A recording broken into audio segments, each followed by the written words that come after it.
गरीबी की वजह से माँ बाप ने मेरी शादी 70 साल के बुढ़े से करा दी। शादी के बदले उन्हें 40 लाख रुपए मिले थे। मेरा पति जब मेरे कमरे में आता तो लस्सी में पावर की गोली मिलाकर पी लेता, जिससे उसमें 10 मर्दों जितनी ताकत आ जाती। रात को मेरे साथ मेरी तो जान निकल जाती। मेरा नाम शबाना है। मैं अपने माँ बाप की 7 औलादों में से एक हूँ। बदकिस्मती से मेरे माँ बाप ने औलाद पैदा करने के सिवाय और कोई काम नहीं किया था। हमारे घर में खाने की कमी रहती थी। मैं इन हालात में जवान हुई और सोचा कि मेरे माँ बाप के पास तो इतना पैसा ही नहीं है कि मेरी शादी कर दें। शायद सारी उम्र मुझे घर बिठाकर खिलाएंगे। मगर मेरी हैरत की इंतहा नहीं जब अब्बा ने आकर बताया कि मैंने लुक्का के किराना वाले से मालिक से तेरा रिश्ता तय कर दिया है। मैं तो सुनकर ही रो पड़ी थी। मैं गरीब जरूर थी, लेकिन थी तो एक लड़की ही ना। मेरे भी कुछ अरमान थे कि मेरा पति खूबसूरत और अमीर हो। वह किराने वाला मुझसे उम्र में काफ़ी बड़ा था। इतना ही नहीं, वह शादीशुदा था और 3 बच्चों का बाप था। उसकी बीवी का इंतकाल हुए 1 साल हो गया था। उसने शादी के लिए काफ़ी कोशिश की थी, मगर उससे कोई भी लड़की शादी करने को तैयार नहीं थी। मगर मेरे माँ बाप आसानी से मान गए, क्योंकि उनके पास उस आदमी का जो कर्ज था वह उसी सूरत में माफ़ हो सकता था। जब मेरी शादी उससे हुई तो मैं 20 साल की और वह 40 साल का था। मगर मेरे माँ बाप तो ऐसे ही समझ रहे थे कि मेरे लिए किसी शहजादे का रिश्ता आया हो, उससे शादी कर दी। मेरे पति का नाम अमन था। वह इतना खास नहीं था, बस एक किराने की दुकान थी। मैं क्या करती, मैं उसे ही अपना पति मान लिया था, क्योंकि और कोई चारा ही नहीं था। उसके 2 लड़के और एक छोटी लड़की थी। मैंने फ़ैसला कर लिया कि मुझे अपने पति को हाथ में रखना है, क्योंकि वह मेरे काबू में रहे। मैं कोशिश करती थी कि मेरा पति अपने बच्चों के साथ कम से कम साथ में रहे। उसके उठने से पहले ही बच्चों को स्कूल भेज देती थी और उसके शाम को आने से पहले ही जल्दी सोने को कह देती थी। उसके बच्चों को अपने काबू में इस तरह किया था कि वे सांस भी मेरी मर्ज़ी से लेते थे। 3 बच्चों के बावजूद भी मेरा पति बहुत ही ज़्यादा जवान था। वह रोज़ रात को बादाम पीस कर खाता था और कहता था इससे जिस्म में ताकत बढ़ती है। जब शादी हुई थी उसकी सबसे छोटी बेटी 1 साल की थी और मजबूरन मुझे ही उसे पालना पड़ा। शुक्र है उसके दोनों बेटे बड़े थे। मैं दिन गिन गिन कर अपने प्रेग्नेंट होने के इंतज़ार करती रही, लेकिन मेरी किस्मत में क्या लिखा था, मैं जितनी ख्वाहिश करती उतनी ही देर होने लगी। मेरी शादी को 5 साल हो गए थे, लेकिन अभी तक मैं प्रेग्नेंट नहीं हुई थी। मुझे लगा मैं बांझ हूँ और औलाद नहीं पैदा कर सकती। उस दिन के बाद तो जैसे मैं मायूस हो गई थी, और इस घर में और किराने के स्टोर के मालिक उसके बेटे ही होंगे। कुछ साल बाद मेरे पति ने अपने दोनों बेटों को बाहर भिजवा दिया था। मेरे पति की बेटी 15 साल की हो गई थी। उसने मैट्रिक कर लिया था। मेरे पति का इरादा था कि वह अपनी बेटी को आला तालीम दिलवाएगा। मैंने भी उसके इरादे में हामी भर दी थी, क्योंकि मुझे मालूम हुआ था कि मैं माँ नहीं बन सकती। तब से मैंने उसके बच्चों से प्यार करना शुरू कर दिया था। लेकिन मैं क्या जानती थी कि मेरी ज़िंदगी बर्बाद करने में मेरे पति का ही हाथ है। उस दिन वह अपने दोस्त से बात कर रहा था। मैं घर से बाहर थी और ड्राइंग रूम के अंदर कदम रखने वाली थी। उसके मुंह से अपना नाम सुनकर रुक गई थी। शबाना मेरी बेटी के लिए कुछ शॉपिंग करने बाहर गई है। हाँ यार, उसने तीनों बच्चों की परवरिश बहुत अच्छे से की है। अगर उसकी अपनी औलाद हो जाती तो वह सिर्फ अपने बच्चों से ही प्यार करती और मेरे बच्चों को भूल जाती। इसीलिए मैं उसे लगातार गोलियां खिला रहा था, वह प्रेग्नेंट ना हो। यह सुनकर तो मेरी नज़रों के सामने ज़मीन आसमान गिर गए। मेरा पति हंस हंस कर अपने दोस्तों से बातें कर रहा था। उसने ही मुझे औलाद से महरूम रखा था। मैं इतना बड़ा धोखा बर्दाश्त नहीं कर सकती थी। 15 सालों से मुझे सिर्फ धोखा मिला था। मैंने उसे सज़ा देने का फ़ैसला किया। मैंने उसके बड़े बेटे को फ़ोन किया और कहा अपने बाप को वहाँ बुला लो, तुम्हारा काम संभालने में तुम्हारी मदद करेगा। मैंने ऐसी चाल चली कि वह अपने बाप को बुलाने को राज़ी हो गया। अपने बाप को उसने खुद राजी किया। 2-3 महीने के अंदर मेरा पति बाहर चला गया। अब बस मैं और मेरे पति की बेटी रह गई थी। मैंने अपने पति से बदला लेने की खातिर उसकी 16 साल की बेटी की शादी एक बुढ़े से करवाने का सोचा। यही तरीका था जिससे उसके दिल पर चोट लगती, जैसे मेरे दिल पर लगी थी। मैंने एक 70 साल के बुढ़े से ज़बरदस्ती उसकी शादी कर दी, लेकिन उसमें मेरा भी फ़ायदा था, क्योंकि वह बहुत अमीर था और उसने मुझे उस शादी के लिए 40 लाख रुपए दिए थे। मैंने फ़ैसला कर लिया था कि उस बुढ़े से उसकी जवान बीवी के ज़रिए खूब सारी दौलत बटोर लूँगी। 70 साल की उम्र में भी अच्छी खासी सेहत रखता था। जब वह रिश्ते वाले के साथ आया तो उसे देखकर मैंने कहा, बड़े मियाँ, आपकी तो बहुत अच्छी सेहत है, क्या खाते हो? उसने कहा, छोड़ो इस बात को, यह ख़ानदानी राज है, नहीं बता सकता। मैंने उससे कहा कि मैं तुम दोनों के साथ कोच्चि में ही रहूँगी, क्योंकि मेरा दिल भी कुछ अरसा अमीरों की ज़िंदगी गुजार कर देखने का था। मेरे पति की बेटी 16 साल की और बहुत ही मासूम थी। उसने चुपचाप शादी कर ली थी और मेरे कहने पर किसी को बताया भी नहीं था, ना ही अपने बाप को और ना ही अपने भाइयों को। उनकी शादी की पहली रात ही मैं चौंक गई, क्योंकि वह 70 साल का बुढ़ा कमरे में जाने की बजाय चोरी चोरी किचन में जा रहा था। मैं भी हैरानी से उसके पीछे गई और चोरी चोरी उसे देखने लगी। मैं बहुत ही ज़्यादा हैरान हो गई। लोग शादी की रात दूध पीते हैं और वह लस्सी पी रहा था। हैरान करने वाली बात थी कि फिर वह अपने कमरे में चला गया। उस बुढ़े का कोई रिश्तेदार नहीं था। उसके एक भांजे के अलावा वह भी शादी वाले दिन ही नज़र आया था। उसका लस्सी पीना इतनी बड़ी बात नहीं थी, लेकिन चौंकाने वाली बात ज़रूर थी। जवान और कम उम्र की बीवी के पास जाने से पहले ही लस्सी पीता था। एक दिन मैंने उसे लस्सी का गिलास पेश किया तो कहने लगा, सासू माँ, मैं लस्सी नहीं पीता। मुझे उस पर बहुत ज़्यादा गुस्सा आया, लेकिन मैंने बर्दाश्त कर लिया। वह उम्र में मुझसे कई गुना बड़ा था। वह मुझे इस तरह बुला रहा था जैसे कि मुझसे छोटा हो। अगर उसे लस्सी नहीं पसंद थी तो रोज़ रात को जवान बीबी के पास जाने से पहले लस्सी क्यों पीता था? यह सवाल मुझे चैन नहीं लेने दे रहा था। एक दिन मैंने चुपके से देखा कि उसने लस्सी में एक दवाई मिलाकर वह लस्सी पी गया। लेकिन मैं नोट कर रही थी कि जब से उसकी शादी हुई थी वह तो जैसे बूढ़े से जवान हो गया था। उसके चेहरे पर झुर्रियाँ गायब हो गई थीं। वह अपनी नई नवेली दुल्हन के साथ रोज़ सैर पर जाता। ये क्या चक्कर था? ये जानने के लिए मैंने उसकी पुरानी नौकरानी को पैसे देकर पूछा, तो जवाब सुनकर मैं बहुत ज़्यादा परेशानी में उलझ गई। कहने लगी, यह सारा कमाल उसी लस्सी का है जो साहब रात को पीते हैं। जब भी मालिक नई शादी करते हैं तो वह रोज़ लस्सी पीकर ही रात को अपने कमरे में जाते हैं। मैंने उससे कहा कि तुम्हारे मालिक को मैंने लस्सी में कुछ मिलाते हुए भी देखा था। वह क्या ख़ास चीज़ मिलाते हैं? तो वह सोचते हुए कहने लगी, माँ जी, मैंने भी देखा है कुछ मिलाते हुए, लेकिन मैं नौकर हूँ, पूछने की ज़रूरत कैसे कर सकती हूँ? मेरा ख्याल है कि कोई मर्दाना ताकत वाली दवा होगी ताकि अपनी बीवी को खुश कर सकें।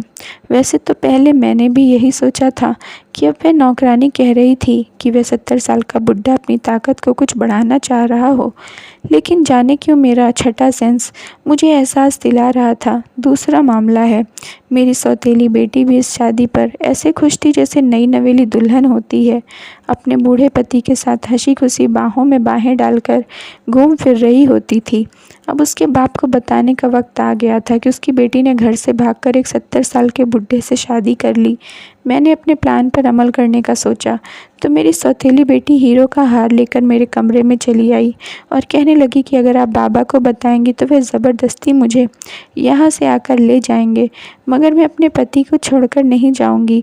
मैं अपने पति के साथ खुश हूँ। जब वह वापस आएंगे तब देखेंगे तो क्या कहेंगे। मैं भी हीरो के लालच में आकर मोबाइल एक तरफ रख दिया। उस वक्त मैं भूल गई थी कि यह शादी मैंने अपने काम के लिए की थी। रात को मैंने उस बुढ़े को लस्सी पीते हुए देखकर मुझे नौकरानी की बातें याद आई कि हो सकता है वह खुद को जवान और ताकतवर रखने के लिए किसी दवा का इस्तेमाल कर रहा हो।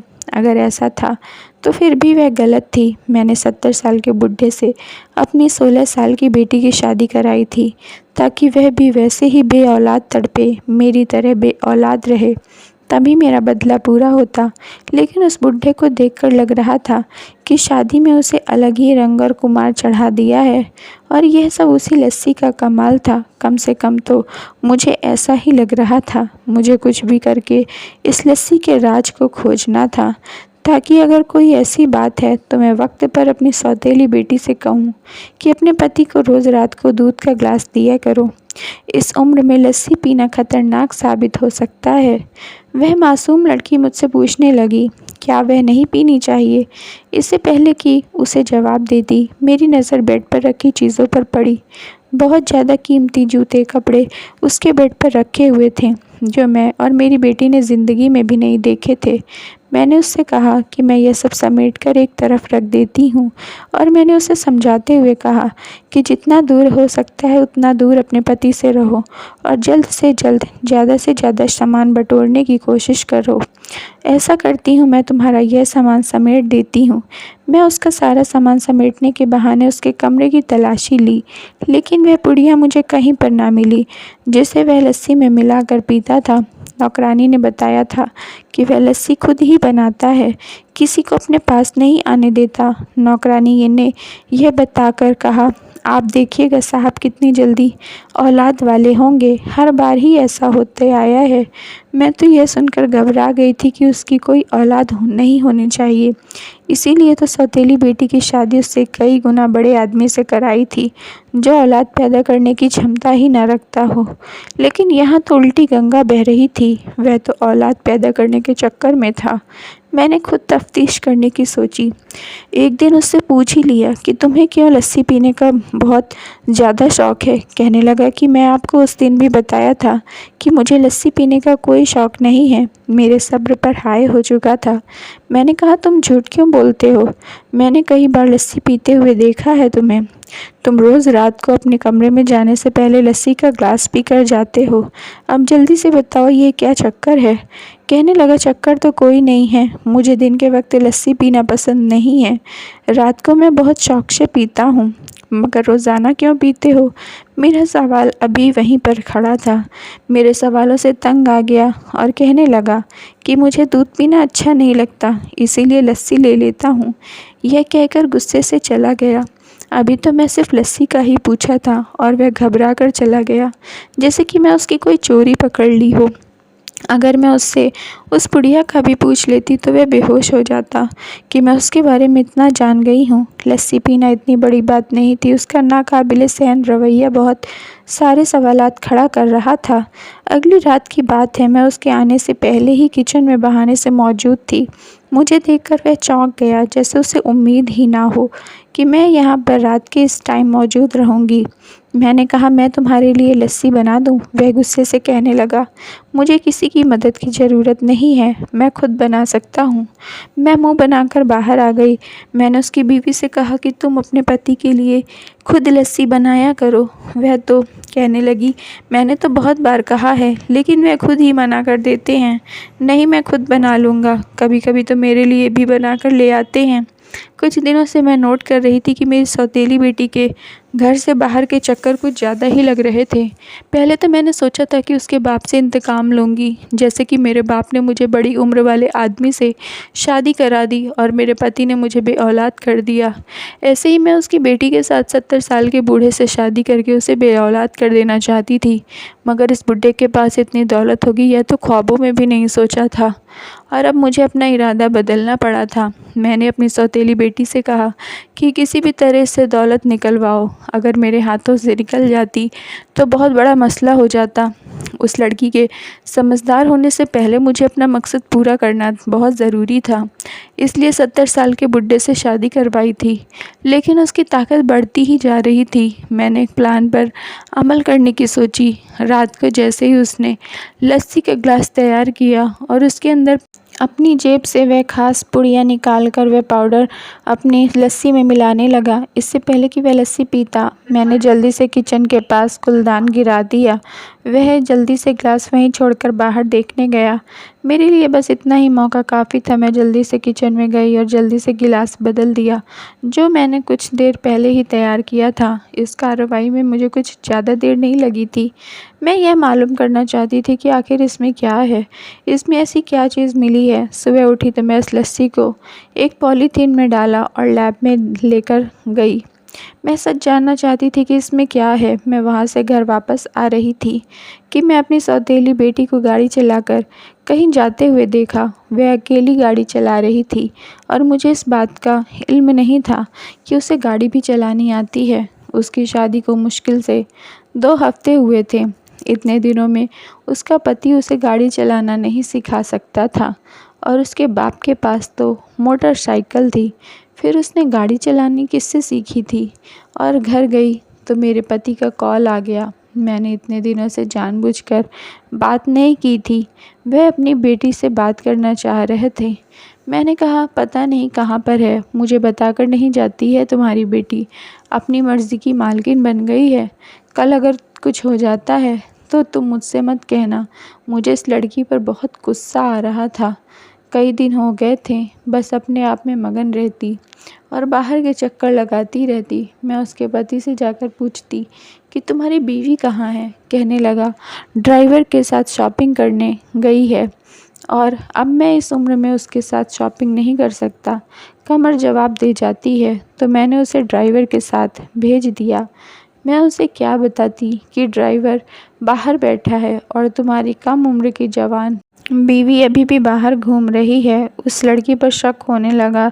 कुछ तो चल रहा था इस घर में जिसकी मुझे खबर नहीं थी, तो वह मुझसे छुपा रही थी। मैं जब भी उसे देखती थी तो लगता था कि कुछ अजीब सा बर्ताव कर रही है। पति के घर में होने के बावजूद भी वह फ़ोन में लगी रहती। मैं कुछ पूछती तो कहती अपनी सहेलियों से बातें कर रही हूँ। 2-3 दिन बाद रिपोर्ट देने को कहा था। जब तक मुझे सच्चाई का पता नहीं चल जाता मैं तब तक उसे पीने नहीं देना चाहती थी। इसलिए आज रात भी बहाने से बाहर भेजकर मैं लस्सी का गिलास बदल दिया और फिर लैब वाले का फ़ोन किया कि रिपोर्ट बन गई है, आप आकर ले जाओ। मैंने उससे कहा कि मुझे बताओ रिपोर्ट में क्या लिखा है। जो कुछ भी उसने मुझे बताया उसे सुनकर मानो लैब की छत मेरे सर पर गिर गई हो। जो कुछ भी मैं सुन रही थी मुझे यकीन नहीं आ रहा था। मैंने जाकर उस बूढ़े को रिपोर्ट दिखाई और कहा, यह देखो उस लस्सी का रिज़ल्ट जो तुम रोज़ बड़े शौक़ से पीते हो। हाँ, मुझे समझ नहीं आ रहा कि तुम जहर पी रहे हो, वह भी अपनी मर्ज़ी से। इस पुड़िया में जहर होता है जो तुम जानबूझकर लस्सी में मिलाकर पी ले रखते हो। बूढ़े ने बताया था कि इस लस्सी में ताकत वाली दवाइयाँ शामिल नहीं हैं, इसमें जहर मिला हुआ। यह सुनकर मैं बहुत ज़्यादा हैरान हो गई कि वह जानबूझकर जहर क्यों पी रहा है। फिर मुझे क्या लगा कि कहीं उसे भी तो जहर नहीं दे रही है, क्योंकि उसके रंग कुछ ठीक नहीं लग रहे थे। मैंने उससे कहा, यह पुड़िया तुम्हें कौन देता है? तुम्हारी बीवी तो नहीं देती। वह तुम्हारी जान लेना चाहती है ताकि तुम्हारे मरने के बाद अपनी बहुत सारी दौलत जायदाद उसके नाम कर दो। मेरे जान में तो यही आया था कि मेरी सौतेली बेटी उसे मारने का प्लान कर रही है ताकि दौलत और जायदाद उसके नाम हो जाए, क्योंकि बुढ़े दौलत और जायदाद उसके नाम हो जाए क्योंकि बुढ़े की कोई औलाद न थी। ना ही मेरी बात सुनकर वह हंसने लगा, कहने लगा, नहीं ऐसा नहीं है, मेरी मासूम सी बीवी को इस बात का पता ही नहीं है। मैं यह जहर खुद ले रहा हूँ और वह मुझे मालूम है कि मैं क्या कर रहा हूँ। यह सुनकर तो मेरे होश उड़ गए और रोंगटे खड़े हो गए कि वह खुद अपनी मर्ज़ी से ऐसा कर रहा है। कोई भी इंसान ऐसा कैसे कर सकता है?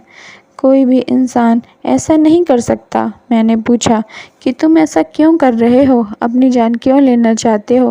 वह कहने लगा, तुम इतनी समझदार हो, कितना कुछ मालूम कर लिया है, तो यह भी मालूम कर लो कि मैं ऐसा क्यों कर रहा हूँ। क्योंकि अगर देर हो गई तो सच में बहुत देर हो जाएगी। मैं परेशान होकर उसके कमरे से बाहर निकल गई। आई कि बुढ़ा तो सनकी हो गया है, अजीब बहकी बहकी बातें कर रहा है। अब मैं उसकी बात कैसे पता करती कि वह यह सब क्यों कर रहा है? मुझे अब शक हो रहा था कि वह कोई नॉर्मल इंसान नहीं है। इस टाइम मुझे भी डर लग रहा था कि बुढ़े का पता नहीं मेरे खाने में ही जहर ना मिला दिया हो। अगले दिन मैं अपना खाना चेकअप करवाने के लिए डॉक्टर के पास चली गई। वहाँ कॉरिडोर में अपनी सौतेली बेटी को देखा। इससे पहले कि मैं उसके पास चली जाती वहाँ से गायब हो चुकी थी। मुझे गलतफहमी हो गई थी। भला मुझे यहाँ उससे क्यों होना था? डॉक्टर से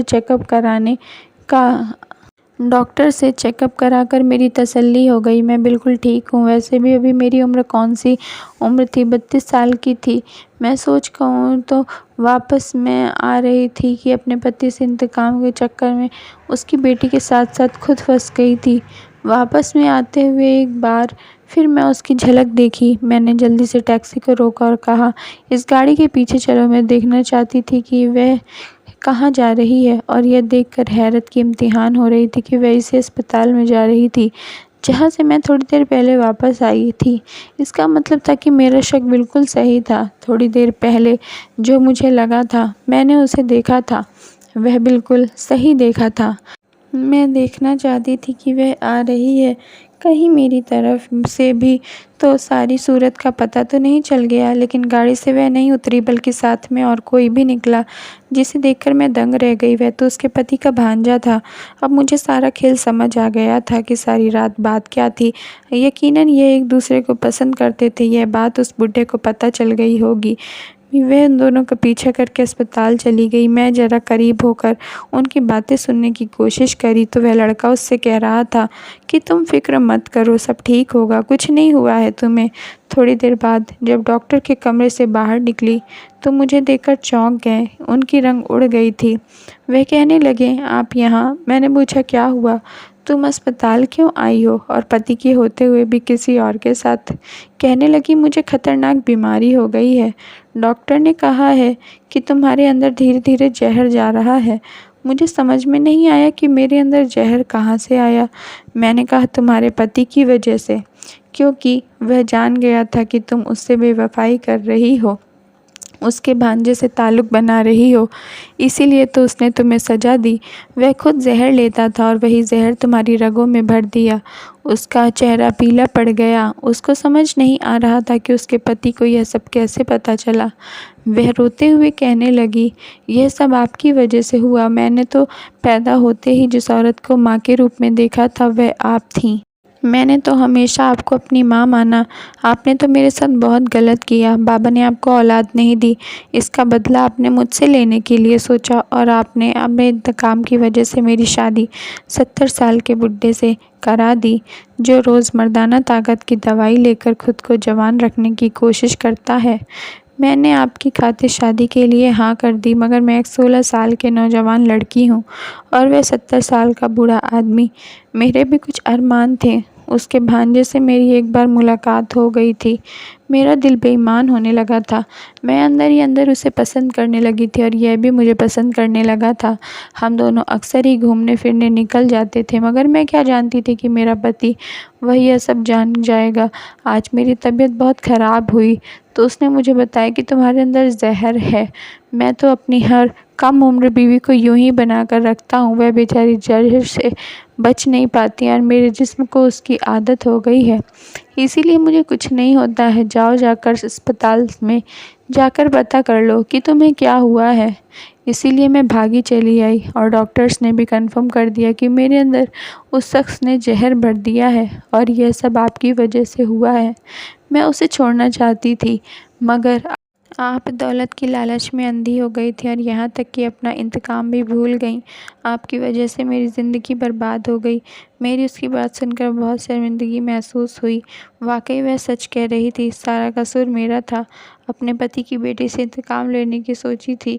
मुझे क्या मालूम था कि जितनी ज़्यादा उम्र वाला वह बुजुर्ग हकीकत में इतना खतरनाक निकलेगा कि अपनी बीवी से छुटकारा पाने के लिए ऐसे खतरनाक हथियार इस्तेमाल करेगा। यह सब मेरी वजह से हुआ था और अब मुझे ही इस किस्से को ख़त्म करना था। मैंने उससे वादा किया कि ठीक है, मैंने तुम्हारे साथ गलत किया है और मैं ही सब कुछ ठीक करूँगी। मैंने पहले उसका अच्छे से इलाज करवाया। शुक्र है हमें वक्त रहते पता चल गया था और वक्त पर इलाज शुरू हो गया और कुछ महीने में ही वह बिल्कुल ठीक हो गई। इस सारे अरसे के दौरान वह अपने पति से दूर रही थी। उसके पति को एक दिन फॉलिश हो गया। अटैक इतना बड़ा था कि वह बिस्तर का होकर रह गया और 2 महीने में ही इंतकाल हो गया। कानून की वजह से सारी दौलत की मालकिन मेरी बेटी हो गई। मैंने उसकी इद्दत पूरी करवा दी और उसकी पसंद से उसकी दूसरी शादी करवा दिया। मैं उससे शर्मिंदा थी और उससे माफ़ी मांगी कि मैं उसके साथ बहुत गलत कर दिया, मगर उसने मुझे फिर भी माफ़ कर दिया। मैंने अपने डॉक्टर से अपने बारे में बात की। डॉक्टर ने बताया कि मैं बांझ नहीं हूँ। बस मेरे पति ने मुझे अपनी औलाद के हक़ से महरूम रखा था। मैं अभी 32 साल की थी, जवान और खूबसूरत, अपनी नई ज़िंदगी शुरू कर सकती थी। इसलिए मैंने अपने पति से तलाक़ ले लिया और कुछ अरसे बाद एक अच्छे से लड़के से शादी कर लिया, जिससे मेरी एक बेटी और एक बेटा पैदा हुआ। आज मैं अपनी ज़िंदगी में बहुत खुश हूँ। न सिर्फ मैं, मेरे पहले पति की बेटी भी खुश है। Thank you friends. अगर आप लोगों को स्टोरी पसंद आई हो तो प्लीज़ लाइक कर दीजिए और चैनल को सब्सक्राइब कर लीजिए।